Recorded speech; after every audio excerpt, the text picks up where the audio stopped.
It's time to eat. What are you hungry for? Sit down and get ready to consume an abundance of fantasy football knowledge from Ross Tucker and Joe Dolan. Feed me now.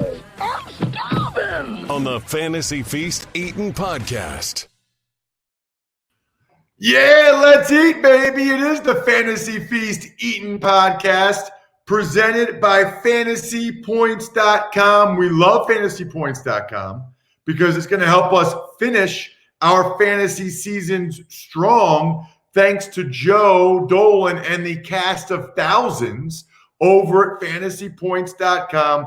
Just make sure you use the code FEAST when you go ahead and sign up at FantasyPoints.com. What a great holiday gift for somebody, by the way. Why not give them a subscription to FantasyPoints.com? Use the code FEAST. I am Ross Tucker, former NFL offensive lineman at Ross Tucker NFL, Twitter, Instagram, Facebook. We even have a YouTube page, youtube.com/Ross Tucker NFL. We also at Ross Tucker Pod, Twitter and Instagram. He's Joe Dolan. I mentioned it. FantasyPoints.com. Use the code FEAST and check out Joe on Twitter at FG_Dolan. Joe, we are not going to talk about the Ravens Steelers because it's going to be played in 3 hours. I am, though, going to ask for your advice as it relates to the 2 Monday games and especially that Tuesday night Ravens-Cowboys game next week. Well, I mean, here's the thing. These games are postponed because of current COVID issues and not anticipated COVID issues. And I think what we're seeing, though, is we can't assume anything with the virus and the way that it's kind of ravaging the country right now. So as of now, there doesn't appear to be any reason to think that those games are going to get further postponed. They were only postponed because of issues this week with COVID-19. I mean, like as we've seen, trying to predict what this thing's going to do. You know, hopefully players were smart over Thanksgiving and didn't gather in large groups. You know, I was just with me and my wife, so I hope everybody was doing the smart thing. And look, I would think that at this point, you're going to be able to play guys on Monday and Tuesday and just understand that the week is going to go a little bit longer and you're not going to know about the results of your fantasy matchups until then. Again, I don't think there's any reason right now to believe that these games being played Monday and Tuesday are at any bigger risk for a COVID-19 problem than any of the games that are being played on Sunday. We just have more of frankly, it's more of an old school kind of week because we don't have Thursday night football. So you don't have to set your lineups until Sunday. So that gives you a lot more time to kind of get organized for week 13, which, I mean, unfortunately, this is the year we're living in right now. It's the problem that we're dealing with right now. Yeah, you got that right, Joe. Let's start week number 13 with the Browns at the Titans. Yeah, so the Browns, Jarvis Landry came out of nowhere and, I mean, basically scored like 40% of his fantasy points on the year just in one game last week, and that was good to see. And you wonder how much Jarvis Landry's production has been limited by the fact, not only the fact that he's been injured with the hip and the ribs, but the fact that they had been in Cleveland, and in 3 straight games, they had awful weather in that Cleveland game. It doesn't look like Tennessee is going to get Adoree Jackson back. So Jarvis Landry, who I frankly thought was droppable because of the way Cleveland had been throwing the football, which was terribly, he's back on the wide receiver 3 radar. But at this stage of the year, Cleveland, you know how you're handling that. And I think I'm going to say that a lot on these 2 podcasts this week. You know how you're going to handle a lot of these things.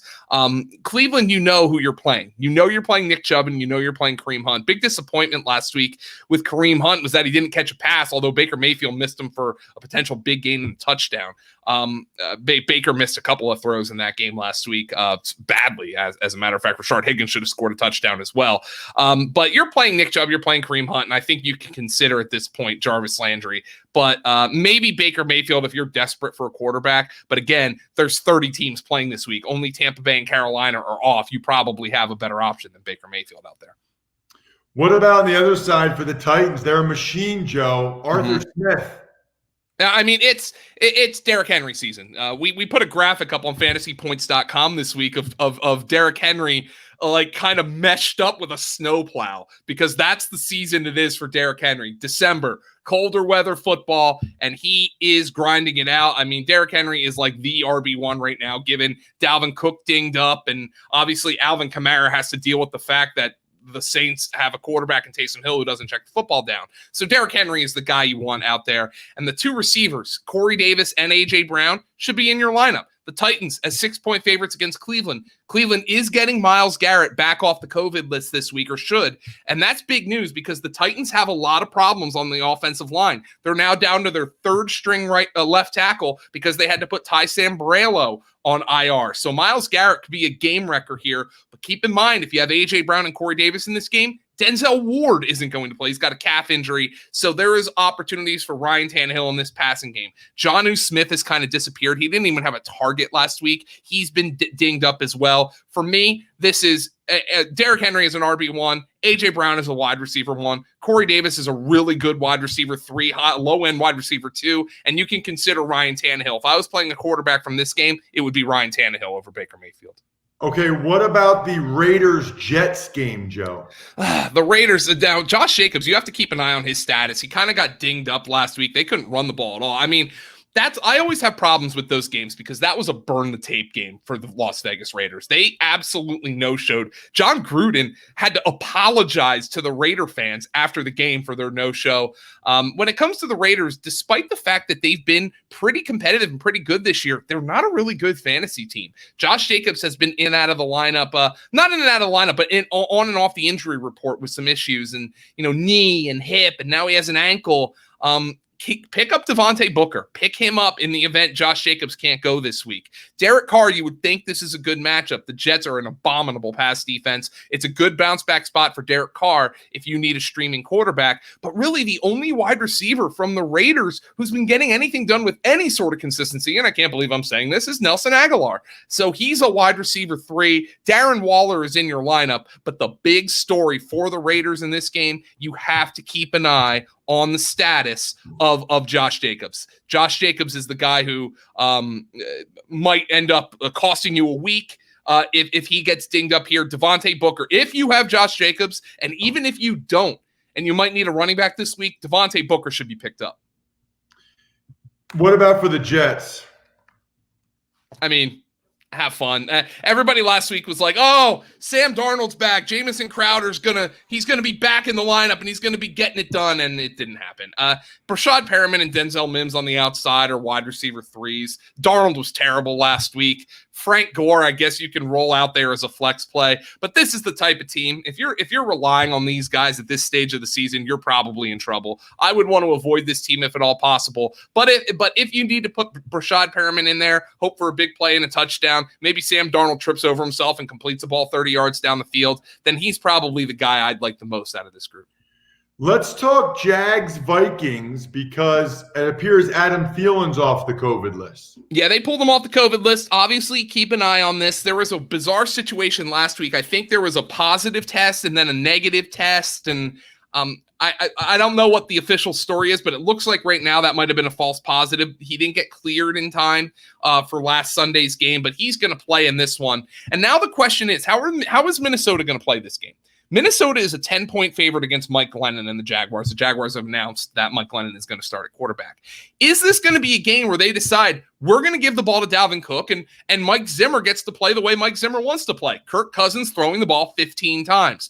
Or are we talking about how there's been some talk, the Vikings coaches are this week, we have to be smarter with how we use Dalvin Cook. He's getting sore. He's getting banged up. Dalvin Cook came out today and was like, no, I'm a running back. You wouldn't say that about Derrick Henry, but he's averaged 30 touches per game over the last month.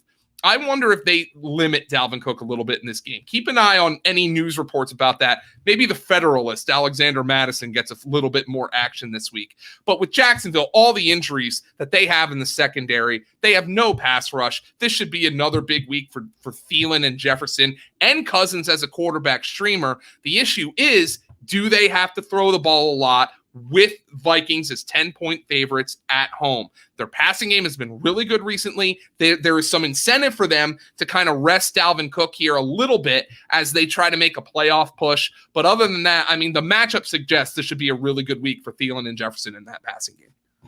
Okay, what about the Jags offensive skill guys with Glennon in there? Yeah, well, keep an eye on what the status of DJ Chark and Chris Conley are, because if those guys can't go, maybe you take like a DFS shot on a Colin Johnson or a Keelan Cole.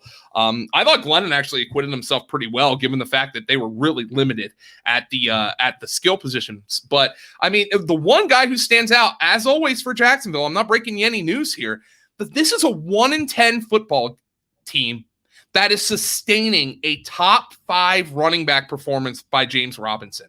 And, I think part of the whole running backs doesn't matter argument, which I guess James Robinson would be supporting right now, is that, good teams can plug a decent player in there and he can produce 80 to 90% of what a really good player would produce. Here's the difference. This isn't a good team. This is a bad football team, and James Robinson is putting up these monster numbers. Everything I've seen from him suggests he is for real. Obviously, you're playing him. There's no doubt about that. You have to play him this week. But just an unbelievable performance so far from James Robinson. And keep an eye on the status of DJ Chark, Chris Conley. You're probably not considering Mike Glennon again. 30 teams are playing this week. You have better options than Mike Glennon. But James Robinson, I just wanted to call to mind what an awesome season he has had. Yeah, it's been very, very impressive. There's no question about it, Joe. All right, Bengals, Dolphins. Brandon Allen and the Bengals, that was a tough watch. I mean, it was really tough. And it just goes to show you how bad must Ryan Finley be in practice that they decided to go with Brandon Allen. And then Zach Taylor, I mean, coaches can change their mind, but Zach Taylor said after the game on Sunday, yeah, Brandon Allen gives us the best chance. So how bad must Ryan Finley be? But it was apocalyptic. It was terrible for Tyler Boyd. They averaged like 3.3 yards per play and they ran under 50 plays. That is not a recipe for success. Giovanni Bernard is nothing more than a flex play right now. Tyler Boyd's a wide receiver 3. If you played T. Higgins, you lucked out with him getting in the end zone. But against Miami, those perimeter corners, that pass rush, Brandon Allen, I mean, I want to play nobody from Cincinnati right now. Again, 30 teams are playing. It's week 13. You want to avoid playing teams playing players from bad teams in bad spots. This qualifies across the board. Even though we don't know who is going to be the quarterback for the Miami Dolphins, I am looking at the Dolphins as an 11.5 point favorite right now. That tells you what the markets think, correctly so, about the Cincinnati Bengals. All right, so here's the question on the Dolphins. I think it's a good one. It's Wednesday. Who's going to be their quarterback? And who's a really good question. For? Here's the deal. If I want to win for fantasy, I want Ryan Fitzpatrick to be the quarterback of this team.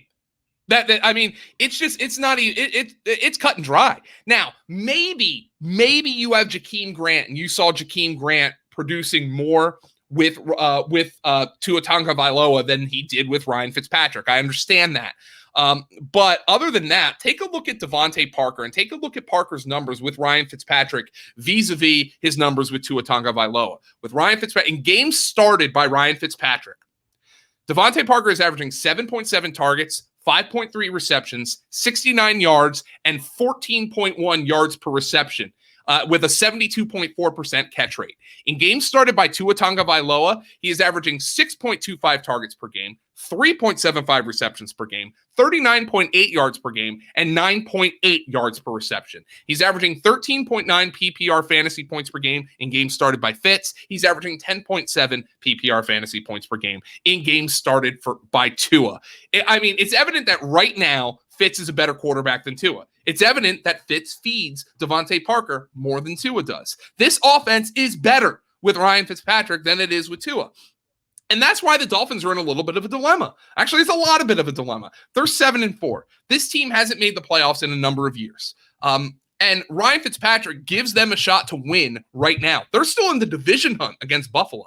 So Ryan Fitzpatrick gives them the better shot to win right now. But I hearken back to that report that was published by Adam Schefter on ESPN.com on Halloween, where he said the Dolphins want to evaluate Tua Tagovailoa because they have this, I think the quote was, treasure trove of draft picks. And to me, that just did not read like this was a team impressed by what it was seeing from Tua in practices. And it's just a bizarre thing that, and by the way, they backed that up. They pulled Tua for performance reasons in that game a couple of weeks ago against Denver. And they pulled him. They said Brian Flores had every excuse. Tua had been sacked 6 times. He got rolled up on his last sack. He had every excuse to be able to say he got rolled up on, he was getting beat up, we needed to get him out of there. We wanted to protect him. No, he came out and said it was for performance reasons. They're telling you they think Fitz is better right now. So they're in a weird spot where they're kind of rebuilding. They're in evaluation mode for their quarterback, but they're also in the playoff hunt. They'd be in the playoffs right now. They have a really good defense that's going to massacre Brandon Allen. But if I'm playing fantasy, I want Ryan Fitzpatrick at quarterback. This is a better offense with Fitzpatrick than it is with Tua. If I have Devontae Parker, I have Mike Gesicki. Maybe I'm streaming Mike Gesicki at tight end. I want Fitz at quarterback. All right. Let's keep it moving, and let's get to the Colts and the Texans. Jonathan Taylor just came off the COVID list while we're recording. The Texans don't have Will Fuller, so there's a lot to get to here, Joe. Yeah, this game, there's a lot to talk about. By the way, the Texans also have a big PED suspension on the defense as well. Cornerback Bradley Roby. What happened when Bradley Roby was out for disciplinary reasons in week number 9 against Jacksonville? Jake Luton, who has since been benched, went 26 of 38 for 304 yards with a touchdown and a pick in that game. So Jake Luton's been benched, and he still threw for over 300 yards against the Houston Texans in that game. Obviously, his first completion was that long touchdown to DJ Chark. This is a good spot for Michael Pittman to bounce back after a poor game. But I am concerned. Phillip Rivers has been dealing with a toe injury. He did not look good last week against Tennessee. I wonder if that's really affecting him. And you go into Jonathan Taylor. How snakebit is this guy? He gets put on the COVID list as a contact in the same game after he finally had like kind of that breakout game we've been waiting for. And in the same game that he missed, Jacoby Brissett gets 2 sneak touchdowns. You wonder if Jonathan Taylor would have gotten those opportunities if he had been in the lineup. So just a snake-bitten kind of rookie season for Jonathan Taylor. But this game against Houston, I would think Taylor and Nyheim Hines are both kind of flex plays here. I really like Michael Pittman. T.Y. Hilton finally got on the board with a touchdown. I still don't trust him. I like Michael Pittman as a low-end wide receiver 2, high-end wide receiver 3. I would love to be able to say stream Phillip Rivers in this game, but I'm a little bit concerned about his toe injury.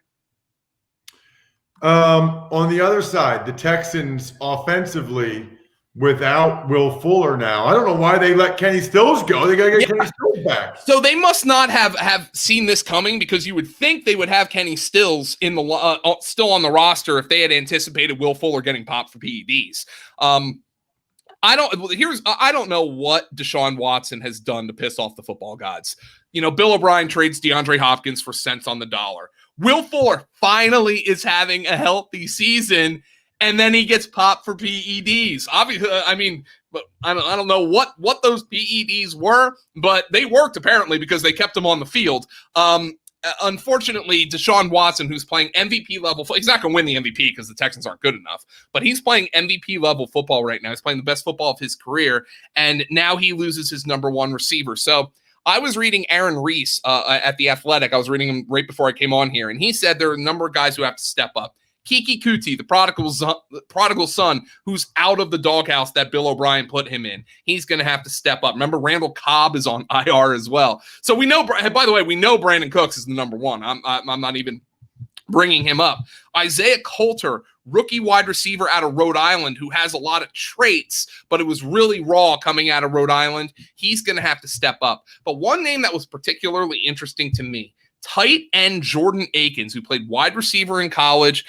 Aaron Reese, these are some of the numbers that he brought up on Jordan Akins. And I think it's somebody who, at the tight end position, if you're looking for a streamer, this might be your guy.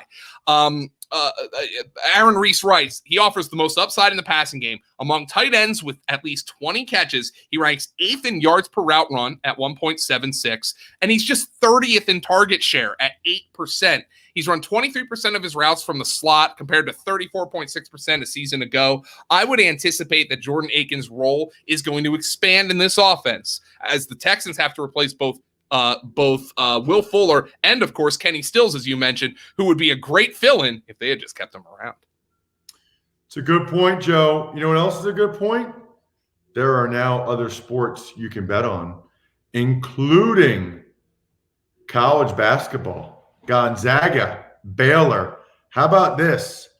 DraftKings Sportsbook is giving all college basketball fans who sign up now the chance to win $100 when betting on either Gonzaga or Baylor to win this Clash of the Titans. Pretty cool. Gonzaga, Baylor, college basketball. Get on it. $100 if you bet on either Gonzaga or Baylor to win their matchup. Awesome. Plus, you get a deposit bonus up to $1,000 when you sign up using promo code Ross, so you can double dip it. Download the top-rated DraftKings Sportsbook app now. Use promo code Ross when you sign up for your shot to turn $1 into $100 when betting on either Gonzaga or Baylor to win. That's right. Bet $1 to win $100. Use promo code Ross during sign-up to take advantage of these great offers for a limited time only at DraftKings Sportsbook. Must be 21 or older. New Jersey or PA only. Bonus comprised of a first deposit bonus. Deposit bonus requires 25 times playthrough. Restrictions apply. See DraftKings.com/sportsbook for details. Gambling problem? Call 1-800-GAMBLER. Joe, let's dive into the next game. And that next game, of course, is going to be a matchup between the Lions and Bears. Looks like we're getting Swift back, but I don't know about Kenny Golladay not practicing today. Yeah, he's not practicing today on Wednesday. Darrell Bevell, who's the interim head coach with the Lions, and that was overdue. I don't know how much influence Matt Patricia had over the offense, but it wasn't very good anyway. So I don't know how much is going to change. But Darrell Bevell made some interesting comments today. He refused to he neglected to acknowledge when or point out when DeAndre Swift's concussion happened. We still don't know. Remember, that was a midweek kind of update from practice. He's now missed 2 games. He said he's had an up and down recovery, but they're hoping to get him back this week. It is Wednesday. He could clear the protocol Saturday. We might not know till Sunday morning. So just keep an eye on that status.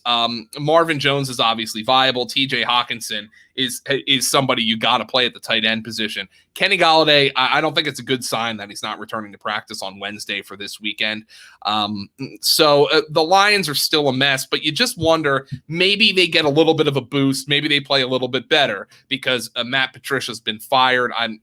From what I acknowledge, he wasn't a terribly popular player. I know Darius Slay, a terribly popular coach, rather, with his players. Darius Slay, I know from Philadelphia, he kind of did the little eye emoji when Matt Patricia got fired and on Twitter. So I don't know. Maybe the team rallies around. This should be a slop fest, though. They really need DeAndre Swift back in the lineup. I'm really hoping they get him back because this team has been a slog to watch without him. They really have. There's no question about it. Now they're playing the Bears. I actually thought Trubisky did a couple okay things, Joe. How about Montgomery on that first run? I couldn't believe that. And here's the thing about David Montgomery. There was our friends up at Sports Info Solutions did a wonderful job breaking down that David Montgomery has been a far better runner this year when the quarterback is under center versus the shotgun. Nick Foles played out of the shotgun more than Mitchell Trubisky. So I'm just wondering if maybe there's a little something to that. David Montgomery being a better runner when Trubisky's in there because they do more under center stuff with Trubisky. Trubisky did some okay things, Ross, and the okay thing that he did the most of was he fed Allen Robinson the football. That's all we ask. Mitch, we don't expect you to play well right now. All we expect you to do is get the ball to your good players. That's Allen Robinson. Mitchell Trubisky is a viable streaming quarterback this week. We know, Detroit's defense, maybe they play better without Matt Patricia at coach again, but they have so many injuries. Desmond Trufant went on IR this week. Jeff Okudah's been banged up all season long. It's just not a very good defense. So Trubisky is viable this week if you're really desperate for a quarterback, but he's going to get the ball to Allen Robinson. That's what they did not do that early in the season. they at least did it this past week. David Montgomery is an RB2 now. Ross, you mentioned the long run at the beginning. I just wonder if things are better for him when Trubisky is playing more under center than Nick Foles did. He's somebody you can put in your lineup. But other than that, I mean, the Chicago Bears, not really a team that you want to dabble with too much. But at the very least, Mitchell Trubisky got the ball in the hands of their best players, and we can accept that for fantasy at this stage. Really looking forward to your matchup, and it's the last one here in part one of the Fantasy Feast podcast. It's the Saints at the Falcons, second time in 3 weeks, and we've had a couple weeks now to see Taysom Hill's impact on fantasy. I want to give the Saints some credit for not playing a quarterback in that game because the Broncos didn't play one either. Taysom Hill was awful. 9 of 16 for 78 yards and an interception. This on the heels of a game when I fully admit it, as a charter member of the I Hate Taysom Hill Club, only because, not personally, but only because Sean Payton puts him in and he scores touchdowns and takes production away from Breeze and Kamara and Michael Thomas. I mean, that's just a strict fantasy grudge. He looked really good in the first game, and I thought he was awful against Denver. Of course, he didn't need to be any better than awful against Denver because Denver literally didn't have a quarterback. Here is the problem with Taysom Hill. You, Ross, I know you played for 5 NFL teams. How many career receptions did you have, Ross? 0. Yeah, well, those 0 receptions for 0 yards, that's more receiving yards than Alvin Kamara's had since Taysom Hill took over at quarterback because he has -2. One of the best receiving backs in the entire NFL has negative receiving yards since Taysom Hill took over at quarterback. That's not good. It's very bad, as a matter of fact. And look, they're going to have a different offense. We know they're going to have a different offense. Latavius Murray has been very much involved. Kamara's still been involved. The problem is Kamara, he's never really been this 25 carry a game kind of guy. It's always been the receiving that's bolstered his production. He has taken a massive hit with Taysom Hill at quarterback. Now, against Atlanta, Taysom Hill is still a viable starter. He's run multiple touchdowns back-to-back weeks. So, I mean, that is a viable fantasy quarterback, whether he's playing well or not.